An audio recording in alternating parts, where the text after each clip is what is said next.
last week a lot of people were asking, I had mentioned the comment of the Sasquatch Canada, the guy that got them burping the alphabet, saying his name Mike and Flower, and a lot of people were asking me, I've gotten a lot of emails from people asking me what I was referring to and where they can find the audio. And I sent you both, Woody and Will, I sent you guys a copy of the audio. So I thought I'd play it on the show and get your guys' feedback on it. Since I just kind of mentioned it last week, I didn't really get a chance to play it in between my tangents. That's a good idea. Let's roll with it. All right. So I'll play this is Sasquatch, Ontario. Man, where's my Muppet music when I need it? But I'll play this for you guys. Tell me what you guys think of this.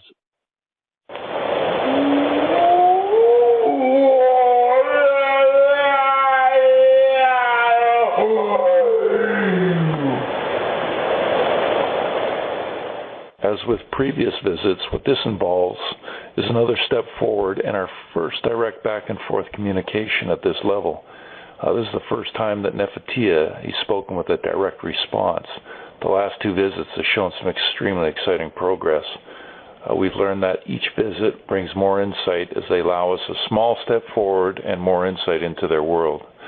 While it doesn't always come out as intended, it's a very surreal feeling when you're standing there speaking directly with a Sasquatch.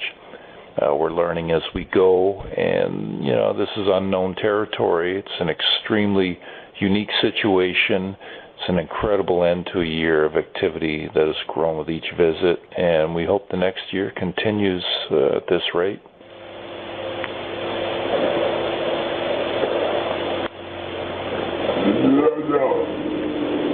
Hello, my friend.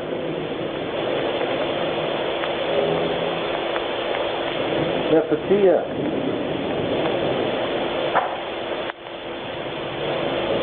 How you doing, buddy?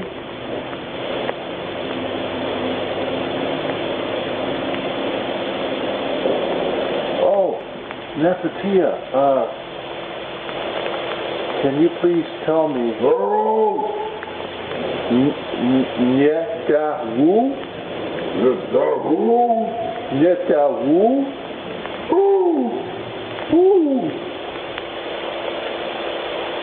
Netahu.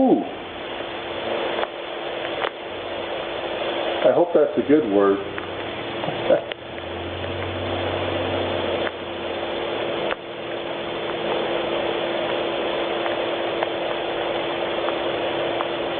Thank you, my friend.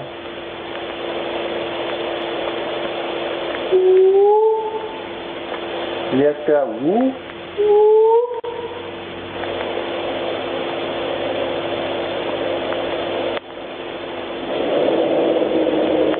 Nefertia,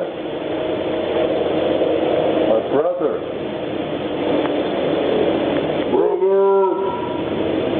Thank you. My brother Nefertia. Lord? Yes. I'm here, buddy.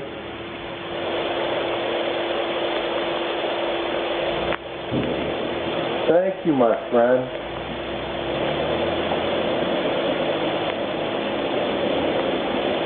Yes, I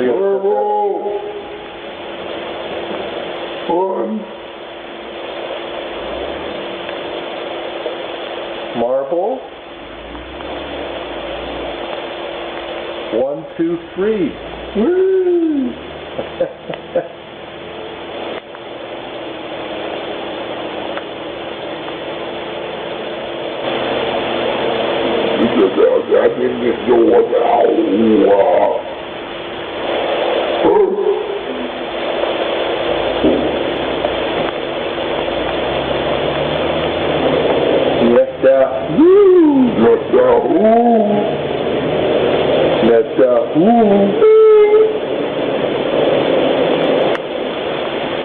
You're a good friend, buddy.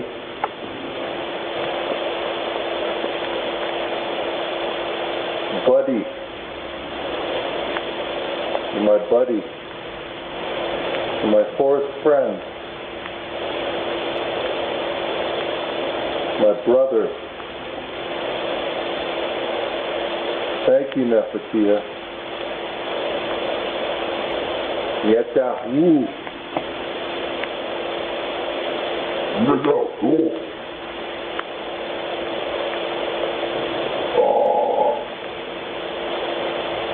Can you speak up a little bit? You understand me? Yetahu.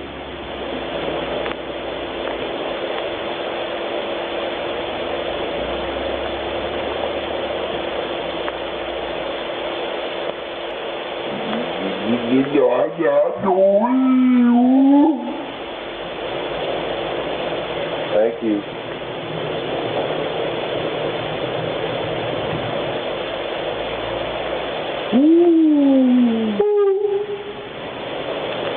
Flower.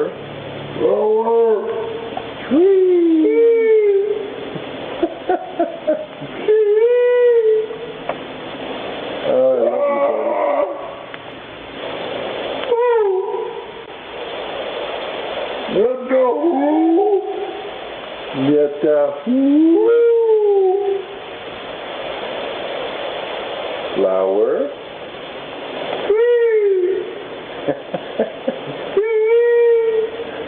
Oh, you're awesome, buddy.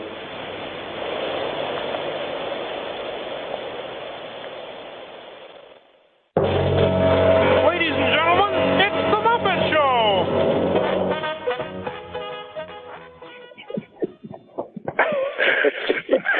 I hear the laughter. Yeah. You guys, I have a bunch of other painful. things. I have other things to get to, but you guys just want to rip on this for the next hour? I've never come across a bigger, stinkier pile of horse manure in this whole business than that one. Oh my God. Yeah, that's pretty bad. Do they really think people are that stupid? I don't know, man. I felt like I was watching Star Wars all over again. I think it was like Chewbacca. I don't know if that was Chewbacca. I don't know, Chewbacca or maybe Jabba the Hutt from Star Wars. I don't know. That was absolutely ridiculous. And it's obviously a person's voice. It almost sounded like the same guy doing like a voiceover with. It almost sounded like the same voice for both of them. Oh, it could be. That's what it sounded like. I don't know. I thought about going out in the woods, and I could play the part of Sasquatch Ontario, and Woody could play the part of the Bigfoot, and Woody could get hammered, and then we could we could do a reenactment, just like Finding Bigfoot, do a reenactment of this. We had a term for talk like that. We called it beer gibberish. Yeah, that's what it sounds like. Are they really buying that? I mean, are they buying this thing? Have you guys heard of any feedback as far is this supposed to be a joke or what? I wondered that myself. I mean, how many people buy into something like that? I don't know if there's any way to find out. And there's those kind of people are the ones, when the subject is kept on the fringe, that's the person that's doing it, or that's one of the people that are doing this stuff.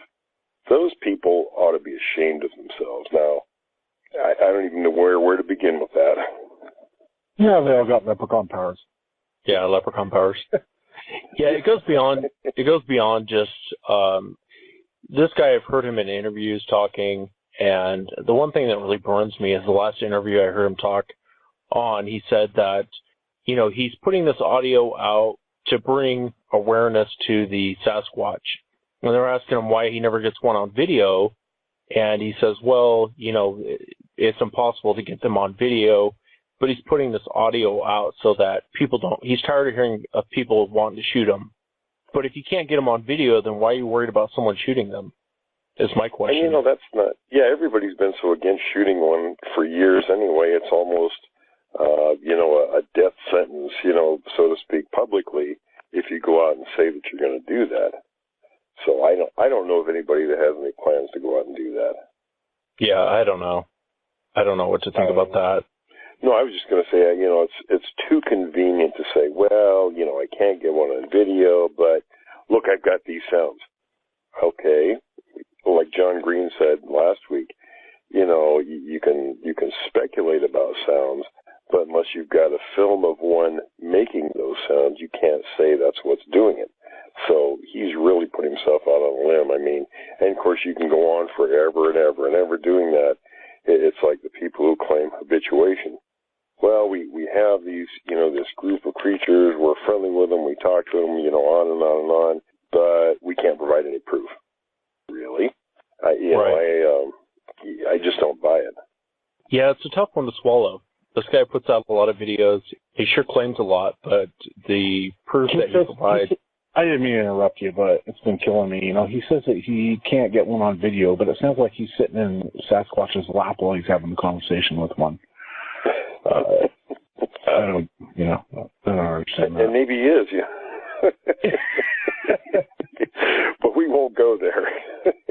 Yeah.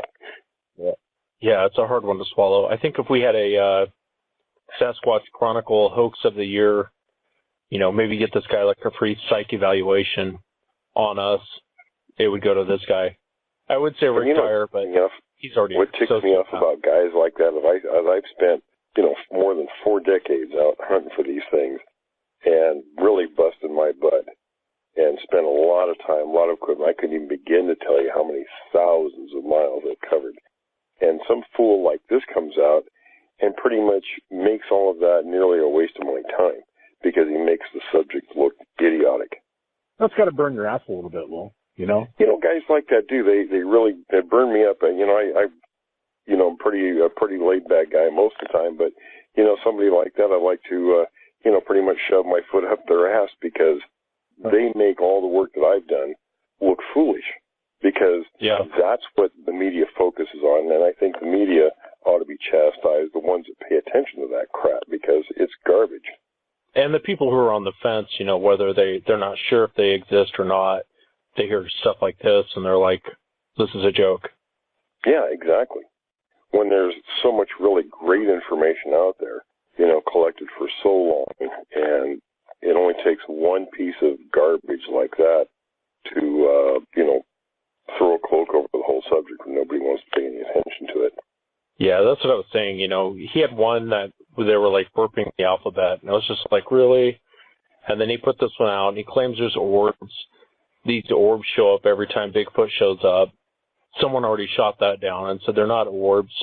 It's snowflakes coming down, and then when he snaps a picture, the flash, creates that. Right, the light bounces back off the snowflake. I mean, just listening to this guy, he's real shady with his answers when people ask him questions about anything regarding this site or this habituation site. I mean, he's just really, really shady about his answers on anything. He tries to be real, he'll talk all day long about how wrong it is to shoot one and this is why he's doing it. But when it comes down to any sort of details or getting down to anything regarding this situation, he's real shady on his answers. And it just screams hoax to me. The whole thing just screams hoax to me. Yeah, no, I have no doubt that it's hoax. It's even a bad hoax is the thing. Yeah, exactly. It's not even a good hoax. It's a pretty bad one. Trying to figure out why someone would do that. There's been a lot of hoaxes in 2013. I mean, I could probably name 10 off the top of my head, but I just don't understand the mentality, the mindset of wanting to do a hoax, of wanting to put something out there that is BS, and eventually people will find out it's BS. I just don't get it. But, it's all about attention. It's not about hoax or being found out. They get the attention, and even negative attention in psychological terms, depending on what that person thrives on, their stress levels, things like that.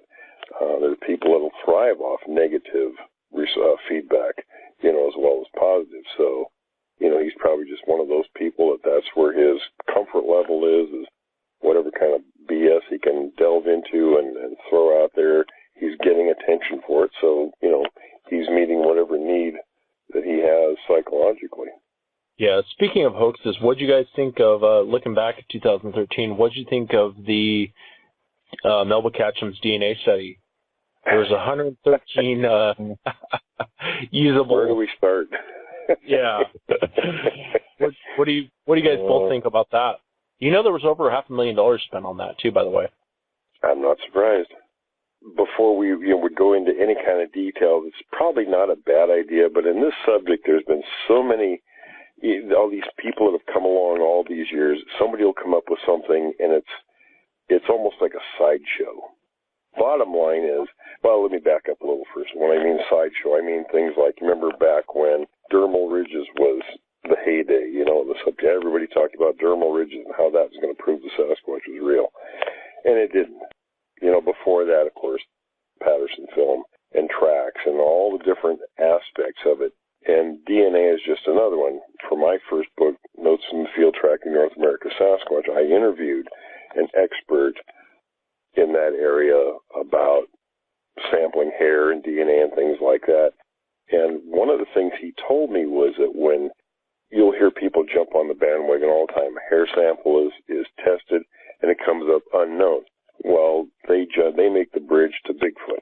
And he told me, he says, when it's unknown, it's unknown. We don't know what it is. It's not, it doesn't match anything. So it's nothing. There's nothing that matches it. And he said, basically, a hair sample, you have to take samples off a known sample to compare them to other things. You can't just, throw them in a bunch of chemicals, test them, and voila, you have Bigfoot. It doesn't work that way. So that's the first problem with her whole DNA thing, was all these samples were sent in. Heaven knows where these samples came from, what they came from. There's no way to prove it because none of them was actually taken off directly off the body of a Sasquatch, put in, some kind of a sterile receptacle, and then taken to the lab. There was, if you were able to do that, you wouldn't need to do the DNA test. You'd have the body. So that's the first problem. There was no control over the collection. Then we go down the rabbit hole, with Melba Ketchum herself. You guys know that, and I don't know if it's still up there, but you can go on the Better Business Bureau site, and her company rated F with the Better Business Bureau. And I believe there was some litigation pending against her for shoddy work. There's the second problem.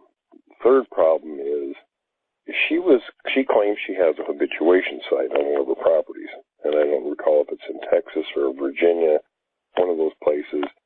And then when I got to the part digging into this about where she claimed that she was mentally and or physically raped by multiple Sasquatches, that was enough for me. I knew she was Looney Tunes as hell, and that was never going anyplace. And of course, it didn't even go to peer review. And what people don't understand when you talk about, all she was trying to do is write a scientific paper, which really doesn't mean squat in the world of science. And it didn't even go through peer review. So that tells you right there it was a failure. So everybody who touts all that stuff are really fooling themselves. Yeah, the thing with Melba that kind of threw me off was, even before it got to that point, her story on what Bigfoot actually was kept changing. I was like, okay, you're losing me, Melba. You're losing me. And then she went to where it's a, God, I can't even think of what it was. She said it was a lemur. She said it was a lemur. And then she said it was, possibly angelic. So there's possibly angelic roots to the DNA study. And it just kept changing and changing. And like you said, well, when she got into, hey, I was mentally raped by Bigfoot, she just lost me there. I mean, it had nothing, her DNA study could have been right on, but the whole circus that evolved around her and around all of the stories that were leaked from her, then her story kept changing. I mean, her DNA study kind of became irrelevant at that point just because she just kept saying one crazy thing after another. Wes, I think you kind of hit it too. I think the most important thing, the biggest point that both of you guys brought out is what Wes said. It was a biggest circus. And the problem is with that, it gives people like Will that have been in this for 4 decades a bad name when they've taken something like this serious. And here again, we have somebody saying they've been raped by, mentally raped by Bigfoot. There was so many holes in her story. And there's a lot of wasted money. Think if someone gave us $500,000, what we could do with it. You know what I mean, guys? Yeah, we'd go out and prove they were real. We would go out and do something with it. That's the saddest part of the whole thing. It was a circus and it's a big fat F as far as I'm concerned. I wish someone would give us the money. Let us go prove it, And it's funny, every time something like this has come along in probably the last 30 years, I started out watching Gehinnon and Green do this. Whenever somebody would claim, it was always something imminent, where capture is imminent or something is imminent. They'd always say, that's crap, but nothing's going to happen. And every single time, and then when they stopped doing it, I started doing it. I'd say something would come along, and I said, don't even pay attention. It's worthless. It's not going anywhere. And every single time. When this came along, everybody was asking me, Will, is this going to prove Bigfoot's real? I said, no. And a few people got a little excited when I said that at first, but I, explained that for me, and knowing a little bit about science, interviewing an expert in those areas, knowing that when there's a breakdown in that chain of custody of proof, they can't verify any kind of a source for a sample, then it could be anything. And then we're talking contamination and aging and all kinds of factors. And even if they did have 100%, genuine Sasquatch hair in there, if it did come back unknown. And what's interesting, you mentioned the lemur. I know where she got that. That came from, it was John Napier, somebody back in the early 70s, anthropologist who talked about hair samples that were examined back then. And they said the closest the hair came to was lemur hair, but they were unable to identify it beyond that. I think she was just borrowing from obscure references, old references, things that people today, because people today, heavens, they don't want to look at anything older, for comparisons. She, I think, embellishes a light term to use in her case. As a side note, well, just so you know, Wes, I told you the other day, I actually was in contact with Melba a little bit on Facebook, and she declined an interview. Imagine that. I offered my services to help her last year, and at first she was okay with that. She was, and then I never heard another word out of her or her team. So I knew I felt that they wouldn't want me involved in it because I would have blown it apart very quickly.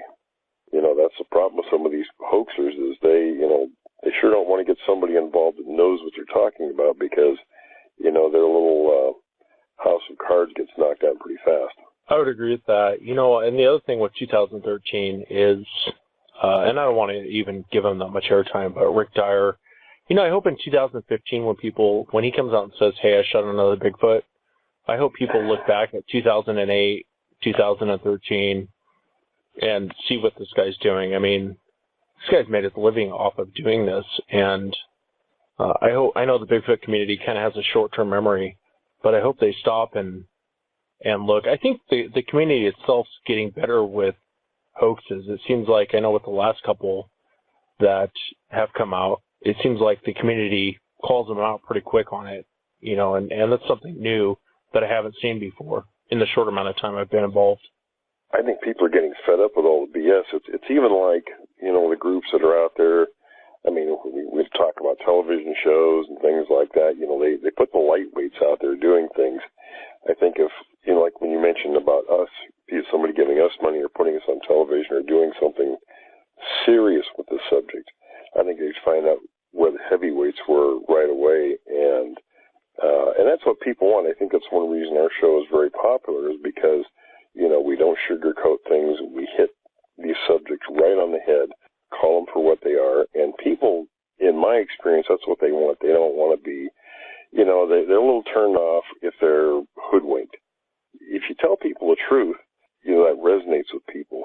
And if you know what you're talking about, and some of these guys, like, I don't know Dyer myself, but some of the things I've heard about him are not real good. And I know a few people that have told me they'd like to punch him in the mouth. But yeah, he's one. Now he was involved in the Georgia hoax, wasn't he, with the Bigfoot suit in the freezer? Yeah, with Tom Piscardi. Yeah. So he's a candidate for the Hoaxer of the Year award too. I will say though, I think part of it is too that people are becoming more apt to say what their thoughts are. I don't think the whole Rick Dyer thing is going to happen again or anything like it without someone coming out and saying, "Hey, you're full of baloney."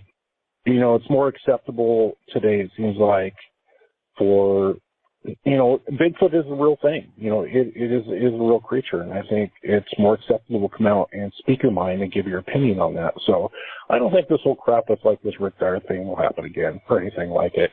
Well, I'm sure it will, but there's more people out there today that have a better opinion of saying you're full of crap. Yeah, and I applaud those people. Everybody should come out. If they think something is crap, they should come out and say it. In the old days, when the old-timers were in charge of all this stuff, Dan Green, the rest of them, none of these kooks would come out and say anything without fear of one of those guys or multiple, Green, Dan, and all of them pouncing on them. I've been in Renee's presence many times when he would, I'd tell him something I heard, and he would pick up the phone immediately and call that person and just tear him to pieces. Green was a little more political, but he'd do the same thing. So, it used to be they would call these people on crap, and for many years that stuff didn't happen. But when those men, got to be old and sort of dropped out of the picture, all these new people come along, and I knew when they were gone, this stuff would be rampant.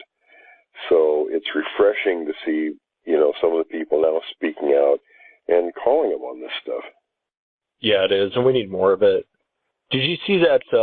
I was going to send it to you, Will. I haven't got a chance to send it to you or Woody, but this recent flooding in Alberta, Canada, exposed a kind of a rotting carcass. And this, really? This paleontologist, Wally Johnson, he did a preliminary site examination of this carcass that was exposed due to this flooding, and he says it's Gigantopithecus. Interesting. Well, yeah, I'll throw it up on Facebook. See what happens with that. Yeah, I'm kind of curious if anything comes of that, in 2014. He's coming out saying that this is Gigantopithecus, that, all the cryptic guys are saying it's Bigfoot, but he's coming out saying, no, it's ancient, it's Gigantopithecus. Who knows what it could be, but I thought it was kind of interesting. Due to the flooding, it washed his body out, and now they're examining it.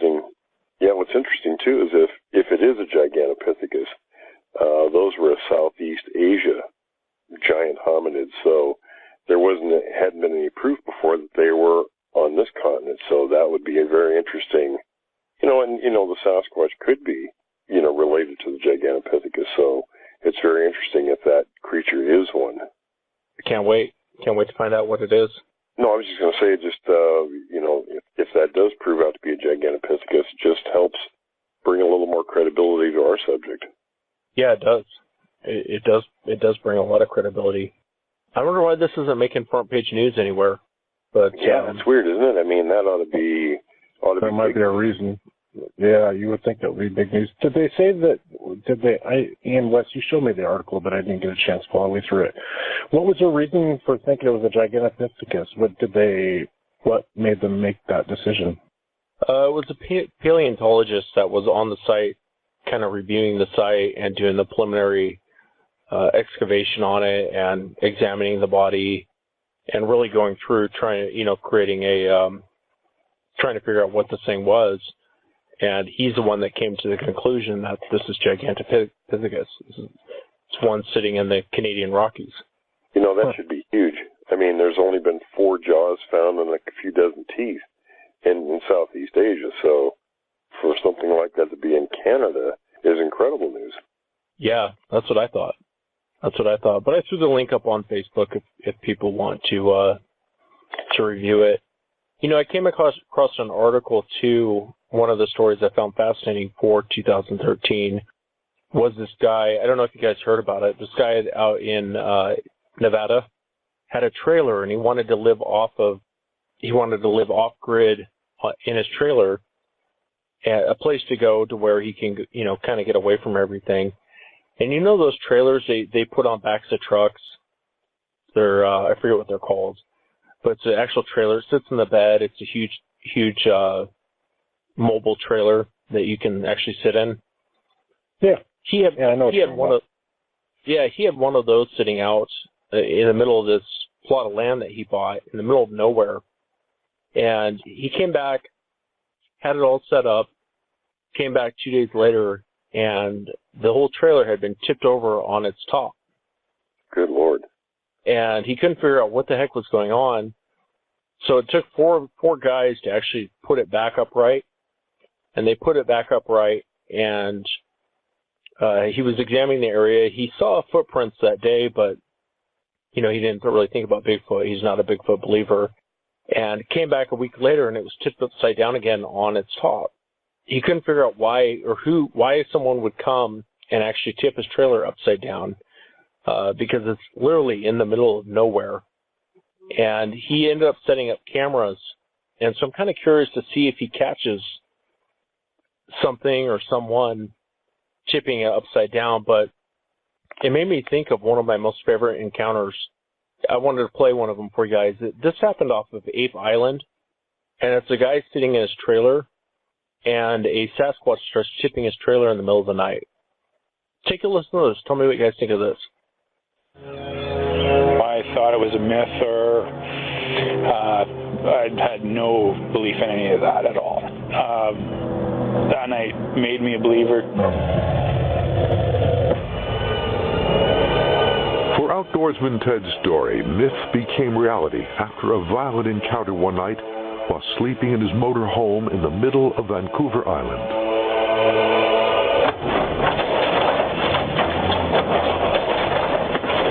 All of a sudden, the motorhome shook violently.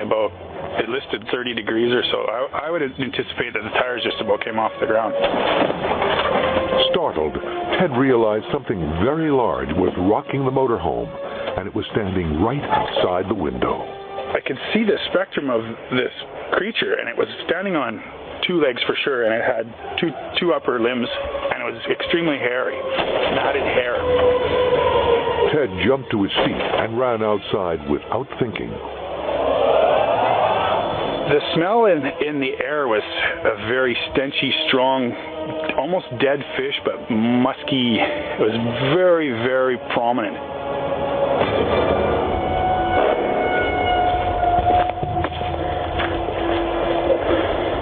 I got to the tree line where the firelight had stopped. So basically it was where I was looking into blackness and I'm lit up. That's when I could hear the footsteps of this creature stop, as if it knew I was there. It was very still and very quiet and very eerie, knowing that something's right there or somewhere close by looking at me. Then I thought about how crazy I was after I'd gotten out. I was like, I have no way to defend myself. Ted retreated inside the mobile home without seeing the creature again. The experience left him shaken. I'll never camp there again unless I'm in a motorhome. I will never sleep in a tent in Strathcona Park as long as I live. It's interesting. The guy in Nevada, a researcher came out, and he was speculated that possibly a Sasquatch had tipped over his motorhome or trailer, trying to get to the grubs and the insects underneath. But listen to that encounter. You wonder why, you wonder about the behavior. Why would it do something like that? It kind of reminds me of Rebecca Butello's story also. Remember when she talked about going into the trailer and the thing shaking it? And I've investigated a couple of incidents out north of Stevenson where there was a couple of small cabins out there that were shaken. Even a story, remember, we had on one of the shows with the guys who were in the cabin in, I want to say it was the Rockies, Colorado. So they seem to do that occasionally, and you're right about the behavior. It's got to be, it's a little more than going after grubs under the trailer. They wouldn't expend that much energy for something, with that little of a yield. Yeah, you're right. It does remind me of the encounter out in Colorado and Rebecca Butello's. You wonder if maybe the Sasquatch is trying to get some entertainment, having the guy run out. Why do that? You know what I mean? That's what I was thinking. My first question was is it a curiosity thing? But then, you had said just a few seconds ago, you said why would a Sasquatch expend so much energy unless it was for a meal? Right. The Sasquatch is I would say a very lean creature when it comes to food intake versus expenditure. They don't do anything frivolously. Everything they do, all their behavior is geared around survival. When they expend some energy, it's for a reason. It's not, it's not to go after a handful of grubs. That's not going to sustain. It wouldn't make any sense. No animal does anything like it. There's another reason why it's doing something like that. What that reason is, we don't know, but it's certainly very interesting. And Yeah, it made me think that maybe they're breaking it. Maybe it was rocking it to see if someone was in there, and if not, maybe go bust into it. I mean, that's maybe they're checking the reaction of the people. You know what they're going to do. Is it something I can attack? Is it going to flee from me? There's a lot that goes on at that Vancouver Island. They call it Ape Island, but I have another encounter for you guys from that island regarding fishermen. But I wanted to play this other one from Alaska. What I found kind of fascinating about this, we talk about people's behavior and we talk about Sasquatch's behavior, but as you listen to this next encounter, kind of listen to the behavior of the grizzly bear. My name is Thomas Fisher, and I've seen Sasquatch.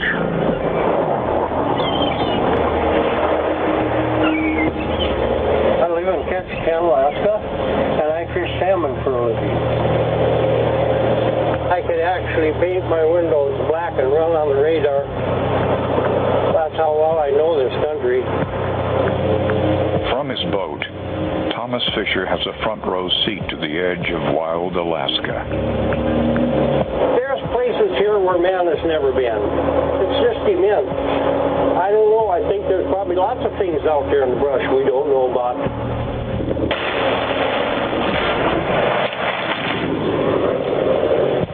Jacoby Cove, southeast Alaska.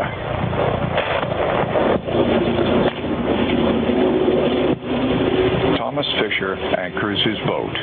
He is done for the day. I had a deckhand, his name was Oliver, a young guy, and we anchored up for the evening. On a beach close by, Alaska's most ferocious predator is hunting. And we were watching a big grizzly bear on the beach about 100 yards away. And the bear had been there for a long time, and he wasn't afraid of us or nothing. The grizzly is a monster. Thomas keeps a wary eye on the massive beast from the safety of the boat. The bear was huge. I saw him a couple of times before. I'd say the bear was at least 11 feet. Thomas watches the grizzly for over 10 minutes when all of a sudden the bear's behavior changes.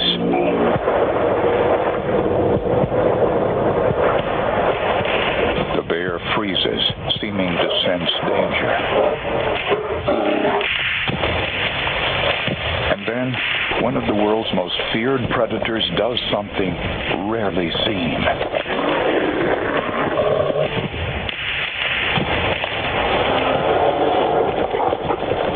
Runs away, fast. I think something really scared this bear, it was flat moving when he hit the brush. He didn't just amble off, he was just gone. Never seen a bear act like that before. What could make Alaska's alpha predator turn and run? Off on the left side, this black object come out, which I thought at first was a bear. But it wasn't. It was walking on two legs like a man. And like the grizzly, this predator is not afraid of Thomas. And it walked about 50 yards out and just stood there and looked at us for about 15 seconds. Thomas is now face to face with a creature he has never seen, despite his 45 years in Alaska. It wasn't a bear because a bear cannot walk or run standing up. I knew it wasn't a bear. It looked just like a man, only it had hair. There's a lot of difference between looking at a man and a bear. And this thing had all the features of a man, only it was all hair. And it was huge. It was at least 9 foot tall. The encounter is brief.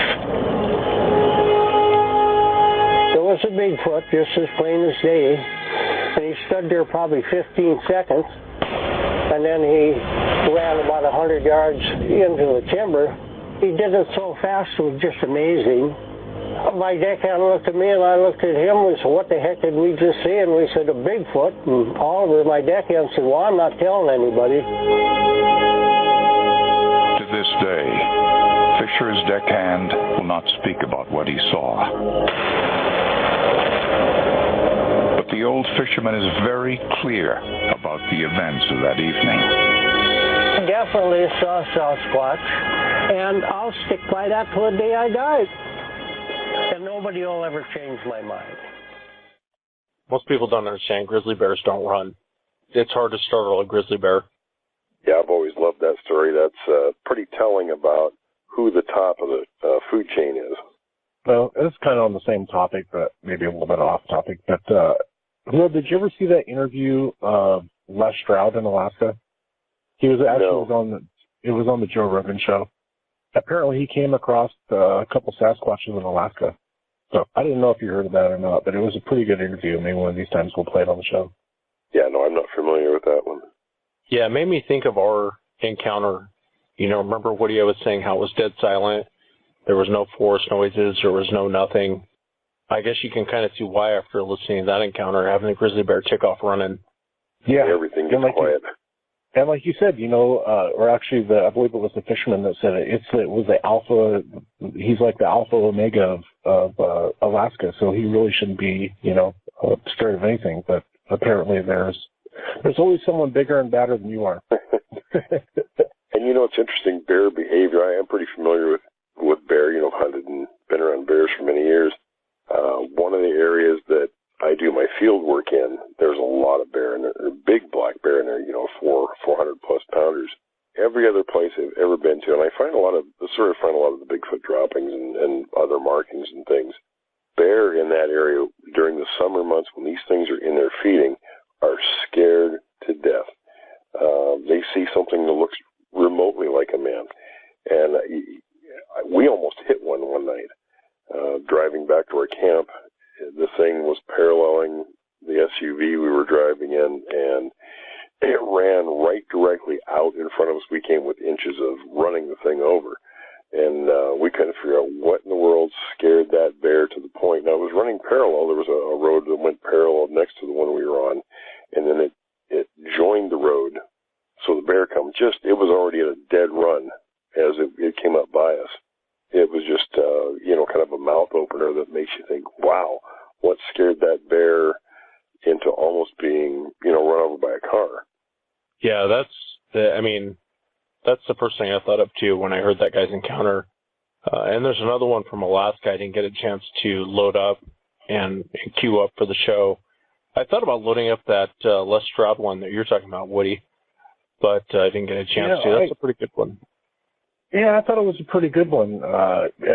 For those out there that don't know who Les Stroud is, he's the survivor man. He goes out in the woods, apparently, or not woods, different parts of the world, different countries, and survives with nothing but pretty much usually a knife and himself and some cameras, and somehow always makes it home. So for somebody with this caliber that has seen different parts of the world, been in the middle of nowhere, to actually be scared for his life, which has probably seen many grizzly bears, but one of the biggest things that ever scared him the most was a Sasquatch encounter. So it's a pretty good interview. If you get a chance, Will, you should check it out. Yeah, I will. That sounds interesting. And I know James, a listener, sent us that email with the question about, you know, if a lot of the pot growers out there come across Sasquatch. And I think it's a good question. I mean, I bet a lot of those guys do have stories, but I highly doubt they'll come out and say, you know, they had an encounter based on what they wouldn't want a bunch of Bigfoot hunters roaming around their pot fields. Yeah, yeah. I'm willing to bet a lot of those guys haven't had encounters, though. You know, I would think so. Yeah, I mean, if they're in pretty remote areas, we should try and get one for the show. I used to, it'd be nice if somebody, if they could call in and be anonymous. And that's something I always tell witnesses, if they want their names and locations and everything to be anonymous, I always guarantee people that, so. Even if you're a drug lord, you can come on the show nameless.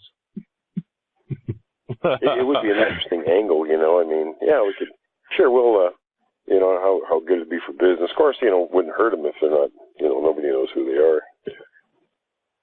But then the question is, if they're using their own product, did they really see something, or is that a product of this, right? A product of their product? Credibility.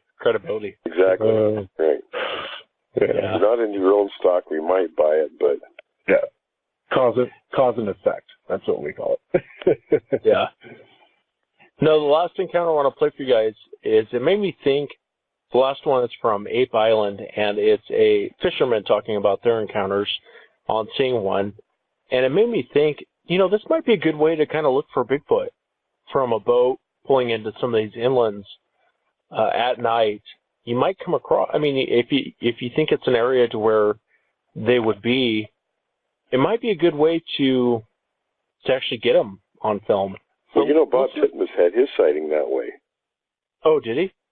He did, yeah, and it was Vancouver Island. I don't remember exactly the details, but he was up there, saw the Sasquatch, I want to say knee or thigh deep in the water. It saw him, walked out of the water, he cast the tracks, and then his boat sank. So he lost the tracks, but that's exactly how he saw one. Yeah, I know Woody's getting up in age, and he's kind of getting out of shape, so this might be a good way for us to go out and look for Bigfoot.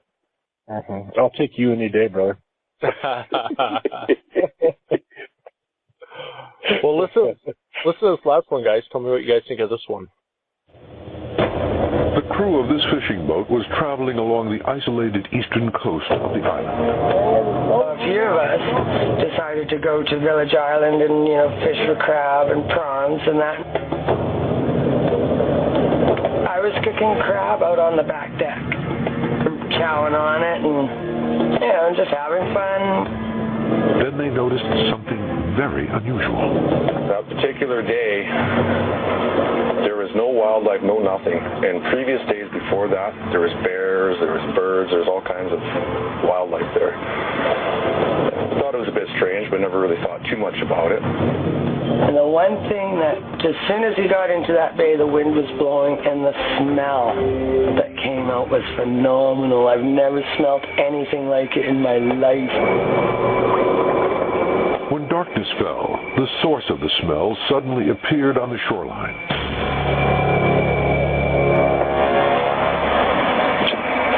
Me and Tom went up on top of the bridge of the seine boat. We flicked on the spotlight, and we caught it as it came out of the bush, right on the point. It was crouched down, and it was hiding from the spotlight. And these big, long, elongated red eyes, The body was human-like. There's no denying that. It's probably 9 or 10 feet tall. And weight, I don't know, probably 400 pounds. They watched the massive creature for almost an hour from the safety of their boat. It was kind of an eerie feeling. I'm an avid hunter. I've seen bear, I've seen cougar. I know for sure it was not a bear. One of the fishermen had his gun nearby, but he was not tempted to take a shot. The native legends say that if you ever did harm one of them or shot one of them or whatever, that within 7 years you would die. But it never even crossed my mind. There's no way. Once I realized what it was, I would never even consider that.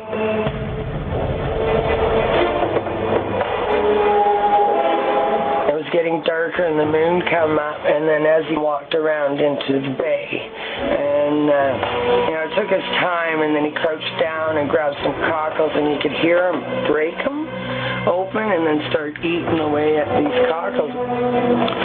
Suddenly, the creature disappeared from view. It took him 3 strides to do like 30 yards. It's just bam, bam, gone into the bushes. Like, wow, I can't even walk that fast. Well, that's interesting. Again, people from a boat seeing one like that. I'd be a little concerned since they're such good swimmers. Yeah. You know what? Yeah, I thought about that too. One thing I thought was kind of cool, Wes, is if you guys remember the interview with Brenda Harris, she had brought up the point, if you shoot a Sasquatch within 7 years, you die. And I think that's isn't that an old Native American thing or something? Or is that something that they believe? It depends on what Indians you're talking about. It could be anything. Even you're not even supposed to look one in the eye without something bad happening. So, again, it goes back to what experience that tribe or group or even a family or an individual has had with the creatures. I mean, as far as interpreting. But yeah, that is one, and I can't remember which tribe that's from, but that is one of the sayings. And then I also enjoyed how they explained how fast it moved. Within, I think, what you say, within 30 yards, within 3 steps, it moved approximately 30 yards. And for anybody that's actually seen a Bigfoot, I don't know, that's probably pretty close to what, of course, the one that we saw jump across the road was probably a total of 30 feet, and it did it in 1 step. But for anybody that's seen a Bigfoot, that's, they do move like that. They're very quick. Very quick. Yeah, you're never going to outrun one. I know a comical situation. My friend John Adams, my first encounter, when we first found tracks, not encounter, it was the first time we found tracks back in 1972. My friend John, whose house we were on our way to, John and I went down. He wanted to see where Renee Hinton and John Green's camp was that I spent, a few days at in 75 that summer. So this is after Green and them had left. So we drove down there, and of course that was, at the time of the Puyallup Screamer events. So we drove down there with his younger brother Jeff. We parked the car, and this was after dark, so we had a couple of flashlights. We walked along the trail. Now, this was on an old gas pipeline access way through the timber. We didn't see anything. We were talking quietly. We thought, well, maybe we'll see something. We were young, 18, so we didn't know a hell of a lot, or 17. We were 17 then. So we were walking along there. We had our lights off, and I told John, I said, well, just once in a while we'll stop, we'll turn the lights on, take a quick look, and then turn them off, see if we can spot something. On one of these trips, now we were probably 100, 150 yards from the car, I was bringing up the rear of our column, and I shined the light across into the end of the tree line, and I thought I saw eye shine. So I turned the light off, and I whispered to the guys, I said, I think I saw eyes over there. We waited a minute, and then we turned both the flashlights on location, and the brush just exploded. Something took off running, and it was just exactly the way they explained. And we went boom, boom, boom, boom, and it took about 7 steps. You could hear crashing through the brush in these loud steps, and it ran probably, 100, 150 feet or so. I mean, it was a long way. And what scared us was when it stopped. And I told the guys, because we were afraid it was going to come back. And we were that far away from the car, so I said, well, maybe we better get back to the car. And I said, don't run. If we take off running, then maybe it will chase us. So we took 3 steps and then broke into a blind run in sheer terror for the car. We got to the car, John and I hop in, we leave his brother Jeff outside, and it's like, the movie Poltergeist, where they're trying to get the car started, and they can't get the keys in it, and we finally get the car, and of course John's brother's outside beating on the car, screaming and crying. I think we drove maybe, 3 feet, and John remembered he had to stop and let his brother in, but, we were pretty sure that it was one of the Sasquatches there, just by the sound. You could tell it was 2 legs and something massive just bulldozing its way through the brush there. Yeah, and you're saying it didn't take off? It moved to a different area and kind of sat there? Or do you think it took off? It ran from our right to our left, and then it stopped. And that was the holy crap moment. It's like, okay, it stopped. Now what's it going to do? If it would have kept running, we would have been okay with that. But it stopped, and we figured, it's going to turn around and come back. I mean, Woody and I were talking earlier, and, we're always trying to improve the show, always trying to make it more interesting for people to listen to. And one of the ideas I had for an upcoming show, what would be kind of a cool idea, is if we actually did our show from a habituation site, have me and Woody go out there and, interesting idea. Yeah, I mean, how cool would that be? I don't know if anyone out there has a habituation site. You can shoot us an email at bigfoothotspot@gmail.com. But hopefully in Washington State. But that would be kind of cool to actually do a show from a habituation site, and so we could talk about what's going on. And I mean, you imagine doing a show from Yakult Mountain back in the '89. Man. How cool would that? That would have been something, huh? Yeah, that would be something. I don't know, 5 on scene, right? But I know we got a lot. do we have to get a tank or anything to get you out there again, Wes? Or, you know, do we need some armored vehicles? And no, I'm good to go. You're all I'm right. Good to go. Okay. Yeah. You might want to hit the treadmill before we go, just to get you back into running. Yeah, you might need a hug or something before we get out there to make sure it's okay. I'll take a hug before we go. just bring somebody that's slower. You only have to outrun one person. Yeah. No, I think that's an excellent idea. And you know, even if anybody out there has any ideas for certain things, feel free to shoot us at Facebook, give us a message, and you know, we're always open to ideas and new suggestions. So that'd be great. Yeah, I appreciate all the love we've been getting on Facebook. I think in the last 24 hours we've had 100 likes on our Facebook page. So thank you to everyone out there who. We've got some awesome listeners. Yeah, people listen. I appreciate it. So we really do appreciate that. But I don't know if I have too much more for you guys. I almost wasn't even going to do a show. I know, Will, you've been sick. I've been sick. And it's coming up on the end of the year. And I almost just said, well, let's just do a show after the beginning of the first of the year. But I figured we'd throw something together for our listeners just because we've gotten so much love from everyone out there. Didn't want to leave everyone hanging. Yeah, exactly. No, people really appreciate it. I mean, I've seen the emails about how people want the show to be longer or more often. I thought about maybe we should do a show on the burial sites that you were talking about, Will, describing the burial sites and why you think that's not a bad idea. We could do that. And I think that's a topic that a lot of people don't think of either. You know what I mean? I don't think a lot of people don't know about it. Yeah, so I guess that's what I'm trying to say. You know, I didn't really know much about it until, you know, talking to you. And I never thought about it until, you know, because Renee put me onto those places, and I think he wanted to see what I thought about it, because he didn't say anything. He told me how to find them, and it's cross country. It's not like anybody can just go find these places. I had to have his directions, and then I went out and had to locate them on my own. So, and I didn't think about it for years. Even the last time I was at the sites was in 2005. Even then, it didn't dawn on me. And it was in a conversation or something a few years later.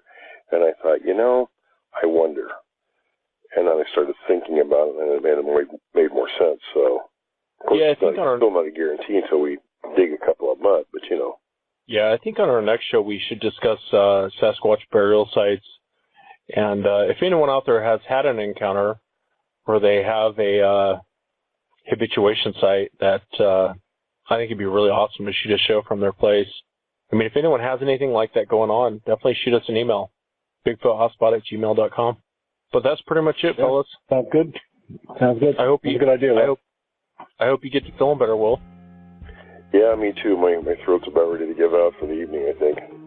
Yeah, mine too.